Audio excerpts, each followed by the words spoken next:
My thingy is red. That's not good, is it? Red is not good. Means maybe battery will about to run out. Anybody have a joke? Have you heard about those new corduroy pillowcases? No. They're making headlines everywhere. Ah! While I change my batteries, shout out to Alice. Alice, if you are listening to this, you found the right link. If not, then it doesn't really matter, does it? You're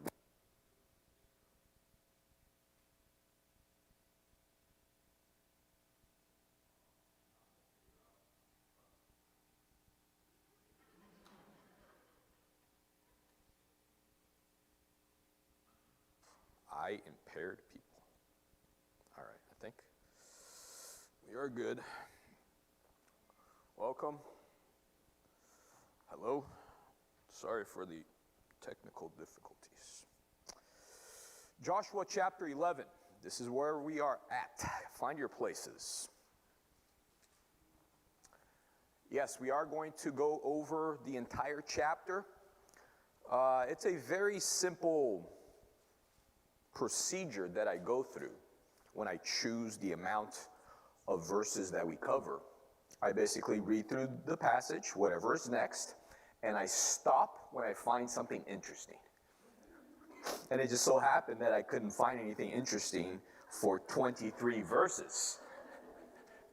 So we're going to go through 23 verses. And a lot of this stuff is, things that you probably will think it's repetitive, which you would be right. Battles and a war and people dying and that sort of stuff that we've gone through over and over and over again, seemingly. But again, towards the end, there is something rather thought-provoking, applicable, interesting, at least for me, and I'm an interesting guy. If it's interesting for me, it should be interesting for you. If it's not interesting for you, it is your problem, not my problem. And I encourage you to keep up and pay attention. Again, we will get to a point where it's a little more thought-provoking. The temptation sometimes, as we go through passages such as this one, that you just kind of want to turn it off and then turn it back on, sort of like one of those, what are those things called in video games? Unskippable cut scenes, right? And you want to just get to the next portion, but you can't because it just, it doesn't allow you, especially when you're following a narrative in a video game or that sort of stuff. But it's important. It's important because it leads you to what is eventually coming. So try to pay attention as much as you can, and we will get there together. So Joshua chapter 11, I'm not going to read the entire passage and go over it. I'm just going to read portions of it, stop, make some comments, and then continue. So you can just follow along. Let's tackle the first 5 verses initially. And it says here, "And it came to pass when Jabin, king of Hazor, heard these things, that he sent to Jobab, king of Madon, to the king of Shimron, to the king of Achshaph, and to the kings who were from the north, in the mountains, in the plains south of Chinneroth, in the lowlands, in the heights of Dor on the west, to the Canaanites in the east and in the west, and the Amorites, the Hittites, the Perizzites, the Jebusites in the mountains, and the Hivites below Hermon, and in the land of Mizpah. So they went out, they and all their armies with them, as many people as the sand is on the seashore in multitude, with very many horses and chariots." Verse 5. "And when all these kings had met together, they came and camped together at the waters of Memron to fight against Israel." So again, another chapter of the story certain things are very familiar because these have been repeated over and over again. This portion starts with being said that this particular king, Jabin, heard these things. Now, the question is, what things did he hear? Well, he heard about the conquest of the southern portion of Canaan. In our previous time, a couple of weeks ago, we stopped at a point in the story where there was this coalition of kings that came together to actually attack the Gibeonites. Israel, led by Joshua, they were helping out the Gibeonites because they had made that treaty, that accord with them. And along the way, they also battled and defeated other city-states. And that was mostly in the southern area of Canaan. Now, there was this other king who was somewhat the leader of this new coalition that was in the north. And they wanted to nip what was happening in the bud. Why?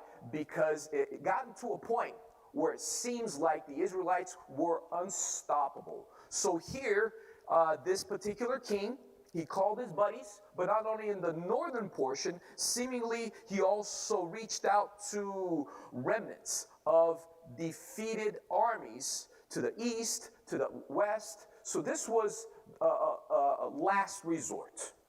They were going to put all their chips on the table to see if they could impede the Israelites from advancing to the point where they took all of the land. And as we look at the narrative here, there are certain details that are interesting because it's the first time that we hear of anything like this. There's mention here on verse 4 of not only the amount of people, it says that there are many people as the sands that were in the seashore. A lot of people. But not only that, there is also a mention of horses and chariots. Now, this is the first time we hear a description of heavy artillery. Excuse me. Prior to this, we heard about swords, we heard about fighting men, we heard about military tactics, but now we hear about heavy artillery, horses and chariots. So these people were not kidding around. These people meant business. They wanted to, again, just rally the troops with as much potency and power as they could to impede the Israelites from advancing. Last resort. Now just imagine from Joshua and the children of Israel's perspective. They progressed through the land. Seemingly here, it almost looks like it's taken like weeks. But actually there's a mention here that this has taken a long time holistically. Possibly between 5 to 7 years taking over the entire land, right? And now they are before a foe that seems to be the mightiest of all. If we backtrack from the very beginning, remember Jericho? They practically didn't have to do anything with Jericho. They were just walking around that city. The next one was a lesser foe, but because they did not do what God wanted them to do, they became a problem. Eventually, they went ahead and defeated them. And then they had to deal with the coalition of kings and other, enemies that were on the way. But here we have a situation where this seems like the strongest army and the mightiest forces that they had to deal with up till this point. So let's move on and see what is going to happen, what occurs with this particular battle. So now let's start from verse 6, and I'll read from verse 6 to verse 9. And basically what we will see from verse 6 to verse 9 is God's encouragement to Joshua and Israel's attack of these people. And it says here, on verse 6, "But the Lord said to Joshua, do not be afraid because of them, for tomorrow about this time I will deliver all of them slain before Israel. You shall hamstring their horses and burn their chariots with fire. So Joshua and all of the people of war with him came against them suddenly by the waters of Memron, and they attacked them. And the Lord delivered them into the hand of Israel, who defeated them and chased them to greater Sidon, to the brook of Misrephoth, and to the valley of Mizpah eastward.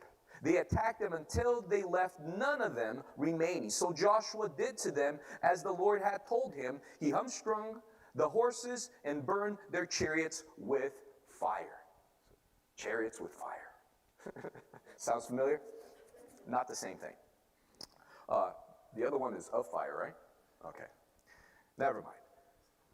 So initially God approaches Joshua in some way, shape, or form and encourages him. Tells him, do not be afraid. Now, why do you think God went out of his way to tell Joshua not to be afraid?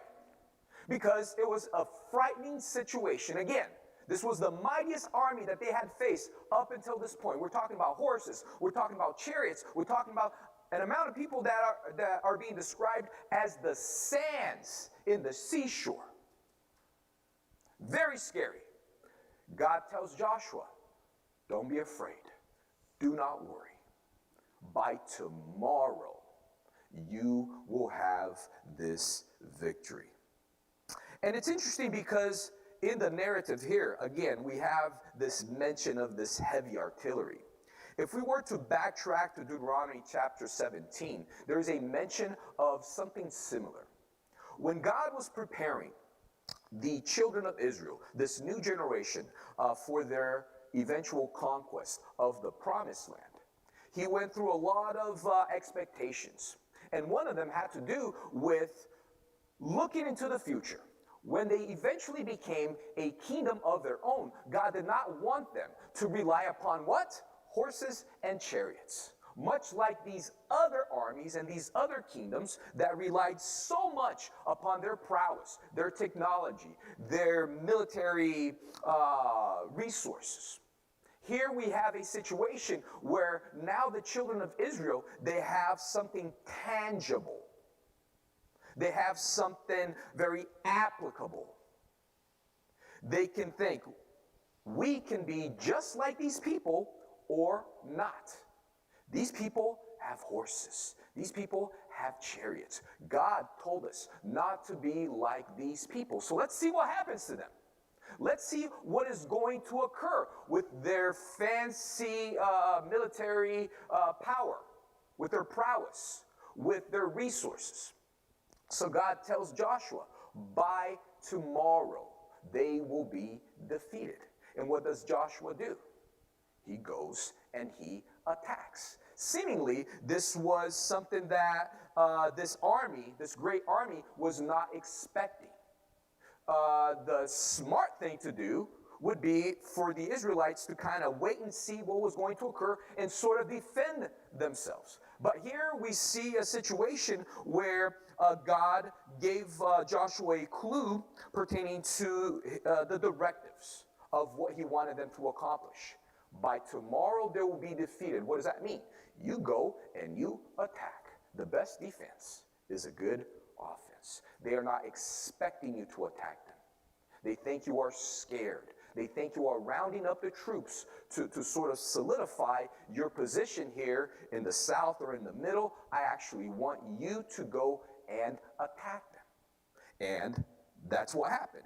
They attacked and they were victorious. The enemy was not expecting. The enemy was caught off guard. Why would they attack us? Look at how mighty we are. Again, look at how many military resources we have. They don't have horses. They don't have chariots. They don't have as many people as we do, seemingly. But here they are, attacking us. And now we're just running away because we are literally being destroyed, defeated.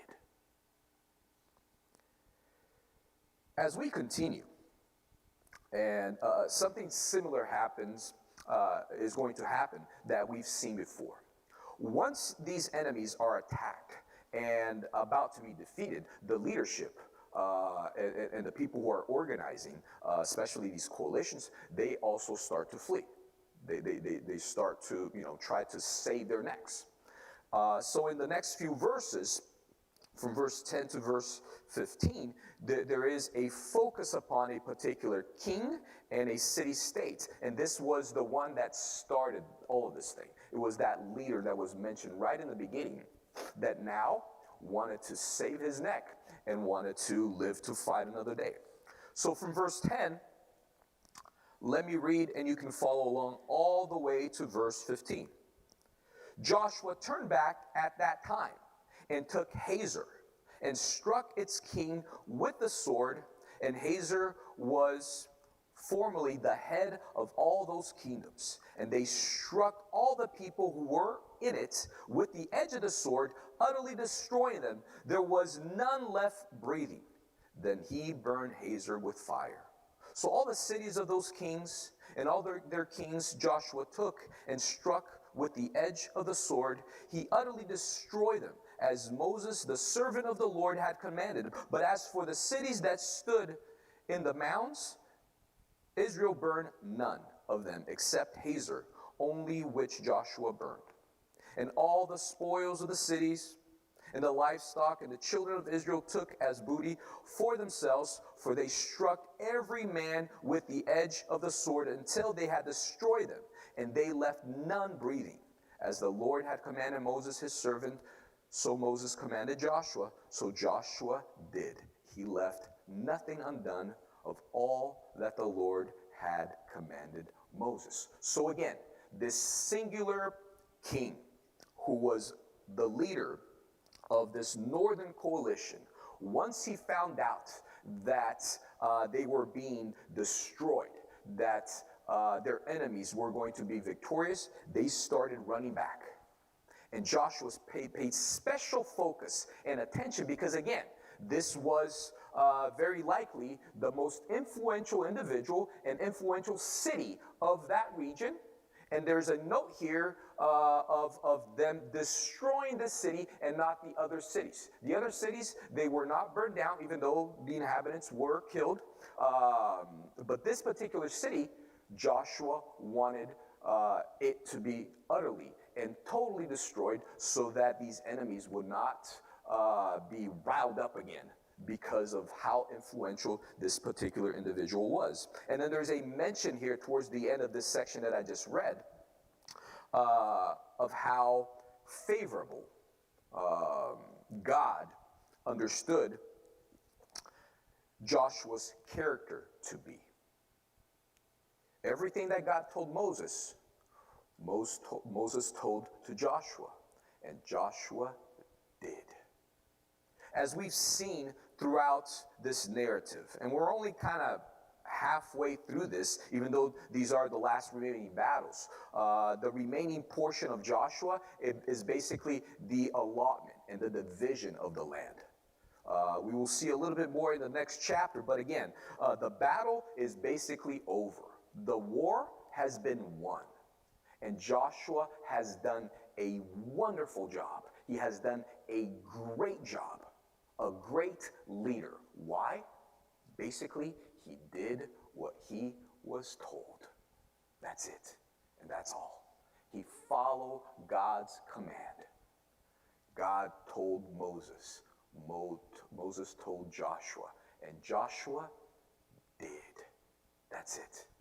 That's all. That's the summary. Joshua did. The greatest summary of all. He did what he was told. Let's continue.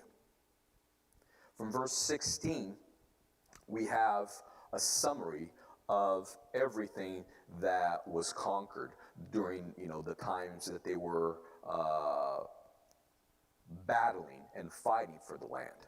So from 16 to 20, it says, "Thus Joshua took all this land, the mountain country, all the south, all the land of Goshen, the lowlands, and the Jordan plain, the mountains of Israel and its lowlands, from Mount Halak and the ascent of Seir, even as far as Baal Gad in the valley of Lebanon, below Mount Hermon. He captured all their kings and struck them down and killed them. Joshua made war a long time with all those kings. There was not a city that made peace with the children of Israel except the Hivites, the inhabitants of Gibeon. All the others they took in battle, for it was the Lord to harden their hearts that they should come against Israel in battle, that he might utterly destroy them, and that they might receive no mercy, but that he might destroy them as the Lord had commanded Moses. There's an interesting mention here pertaining to the reason why things happened the way they happened. There is the mention here of God hardening these people's hearts to the point where they did not want to make treaties. Aside from one particular group of people, all the other ones wanted to engage in battle against the children of Israel. And how did this occur? Why were they like this? The description is clear. God hardened their hearts. Now, what does that even mean? How does that make sense? This idea of God hardening hearts, it's something prevalent in Scripture. And if you just think about this, from a very superficial perspective, it almost seems like God is dictating exactly what is going to happen, and people do not have a choice. The sovereign God gets to soften some people's hearts and harden other people's hearts to the point where now we have the good guys and the bad guys, and then he has already planned who is going to win and who is going to lose. And if you just look at it from this very simplistic perspective, it almost seems like we're little puppets. And we have no choice. And no one is to blame because, again, God is the one who is orchestrating it all. Guess what? To a certain degree, that is completely true. But in another way, when you look at the descriptions of God hardening people's hearts in the Bible, usually it's within a context where he is actually giving them up into their own sinful desires. We see this very clearly in the story of Pharaoh.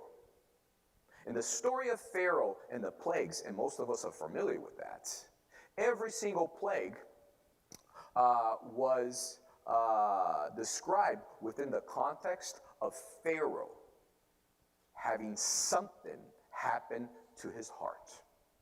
Initially, if you look through that passage, it literally says that Pharaoh hardened his own heart. And then eventually, the description is that God hardened Pharaoh's heart. So if we look at that transition, we see clearly that essentially Pharaoh got to a point where he could no longer control his heart. God made sure that his heart would be made hardened for his purposes. But initially, Pharaoh's heart was hardened by himself. This premise, there's a parallel to this in Romans chapter 1. If you want to know about human nature, who we really are, read Romans chapter 1. And that's it. And then maybe jump over to chapter 9, if you're really brave. In Romans chapter 1, if you read through the entire chapter, it leads to this point where there is a description of human nature pertaining to our sinful habits, our inclinations to sin. And the description there is that men, they want to sin. They desire to sin. And they want to do just horrible things that are unimaginable to the sovereign holy God. And then they keep at it, and they keep at it, and they keep at it, to the point where God says, okay, you want to do so many bad things? You want to go totally against my decrees, my standards, my teachings, my goodness, my nature? Fine, be free. Choose to do those things. I will allow you to. But there's a catch. Those very things that you are choosing to do and think you have power over, they are eventually going to have dominion over you, and you will no longer have any control over your actions. You will literally be trapped in sin. Your hearts will be hardened to the point where there is no escape. Here we have something similar. I've mentioned before that the conquering of the promised land wasn't just about God giving a land that was inhabited by other people, and now these people have to be kicked out. It was also about God's punishment and discipline upon these people who had it coming. God was long-suffering, he was patient, and there was this waiting period until their sin got to a point where God had to intervene. And now it is that time. And they did not have a choice. It got to a point where God allowed them to sin so much, and they have no choice. They are trapped in that sinful lifestyle to the point where all their actions are dictated by their sinful, hardened hearts, which leads them to their doom, to their destruction.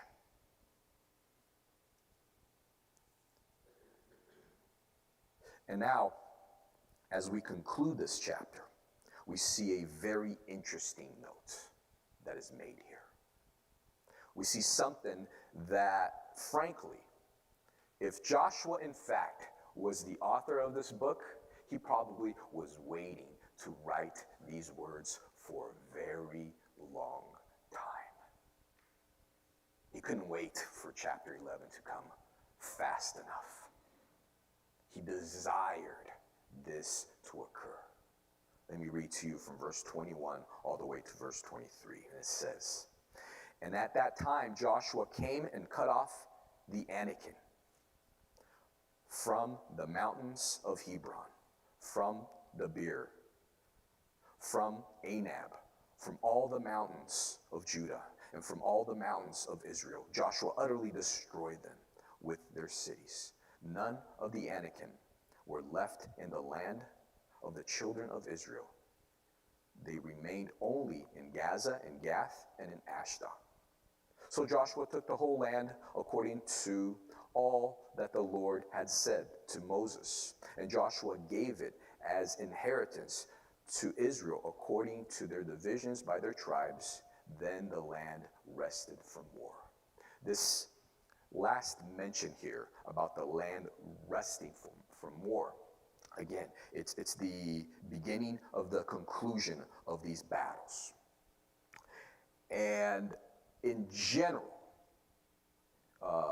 overall, now there was peace. However, when the land eventually was divided up and allotted to the individual tribes, they actually had to battle small pockets of enemies. So the battles would continue in a smaller scale, and these individual smaller battles, these tribes, some of them would be successful, others would not be as successful, which is why some of these people remained in the promised land, which caused them trouble. But here, overall, there's an assessment that God was pleased with Joshua's leadership because the land was conquered.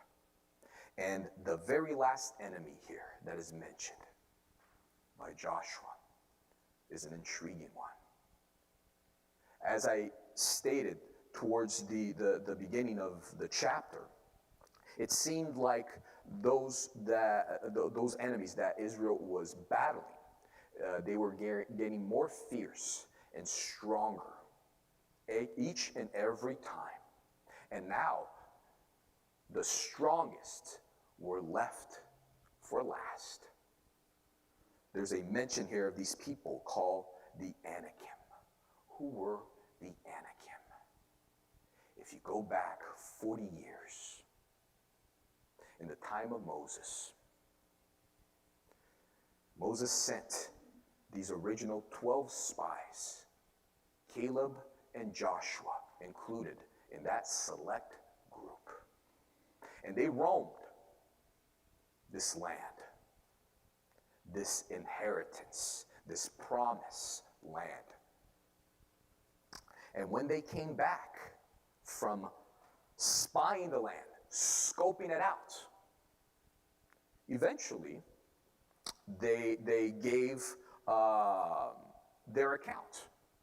It is stated there in Numbers from 13 to 15 that it was such a great place that they chopped off a branch of grapes, and 2 dudes had to carry that, like watermelon-sized grapes, right? Everything was sticky because it was made of milk and honey. Wonderful place, great place. Everything that the descriptions of how rich, how precious, and everything was on cue. But there was an issue, there was a problem. The spies saw the enemies, saw the people that were inhabiting this territory that they were to enter and try to conquer. And they started explaining to the people that were there just waiting for that information. They started explaining, look, we have a problem. Stop looking at the huge grapes. We have an issue here. These people are mighty. These people are great. These people are strong. Especially these guys that we noticed. They are literally giants. And when we gaze upon them and look at ourselves, we are like grasshoppers. We cannot do this. There is no way that we can take this land. Caleb and Joshua raised their hands and said, come on, guys, calm down. Don't focus so much on the problems. Don't focus on what you fear. Don't focus on how strong they seem. Focus on how God brought you this far and how he has promised that he will continue to be with you as you attempt to conquer the land. And they are literally giants. Are you kidding me? We are going to be totally destroyed. And then, to shut Caleb and Joshua up, they literally picked up the stones. And as they were about to stone them, God intervened. And that seemingly was the last straw. God said, this generation will not enter the promised land. All of you will perish in this desert.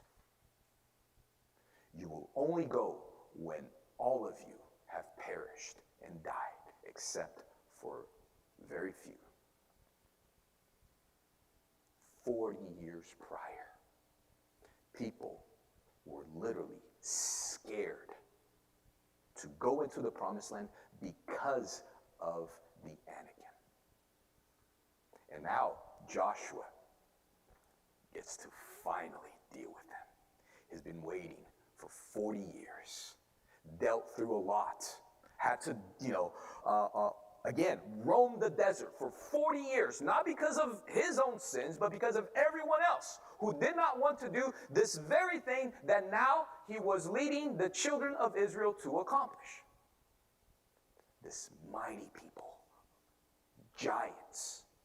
There's a mention of them wiping them out of their territory and then a remnant of them being able to stay in Gaza and Gath and Ashdod, it is very likely that Goliath was a descendant of these people that remained, again, in the outskirts of the Promised Land.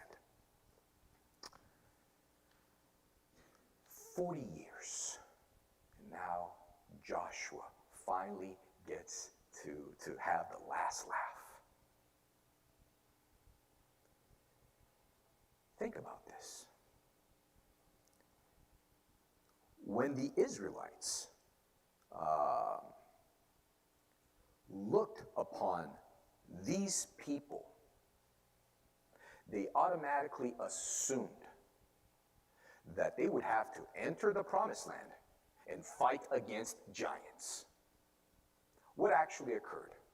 The giants came, but they were the very last foes that they had to deal with. And it was almost like God was easing them in, right? What was the first battle? Roam around, walk around, easy peasy, right? And then eventually it got progressively harder, more challenging, difficult. They became an army. Before they were just freed slaves, but now they were living up to the point where they were being trained to become a mighty force, to the point where they can defeat giants. But did they do that right away? No. It took years. And God was there, holding their hand every step of the way. Eventually, they did have to battle giants, but only when God thought, understood, decided that they were prepared to battle and defeat giants. And then they were victorious. What's the parallel that I'm trying to build here?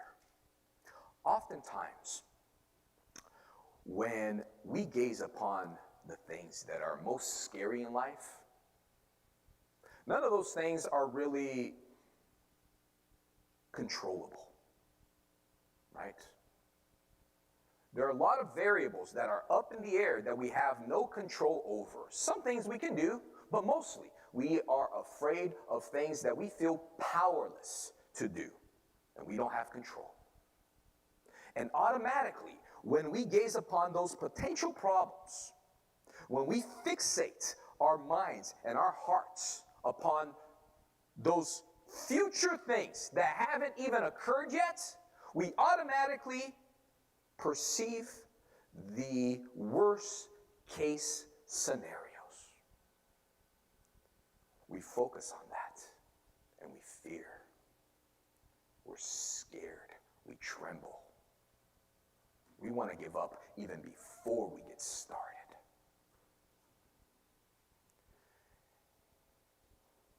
It doesn't even mean that the worst case scenario will never happen. Every once in a while, the worst case scenario happens. Often it doesn't, but every once in a while, it happens. The fact of the matter is, the Bible is very clear that even when God allows the worst case scenario to happen, even when we do have to battle giants, His promises dictate that nothing will happen beyond that we can handle. There are no trials or temptations that are above or beyond that which God knows that we can handle. And usually, He is progressively preparing us to deal with those issues of life that seem unsurmountable. Yet, with God, they can be dealt with. The giants can be defeated. In God's time, in God's ways, if we don't give up or give in, if we just allow Him to work through us, even when the worst case scenario occurs, within God's will, it is something to be welcomed. can be victorious. We are able to go through it and live to fight another day. So the encouragement is this. You may focus on worst case scenarios. It doesn't mean that they will happen. But even if they do, if God is by your side, even those can be something that you can achieve as a victory. Amen.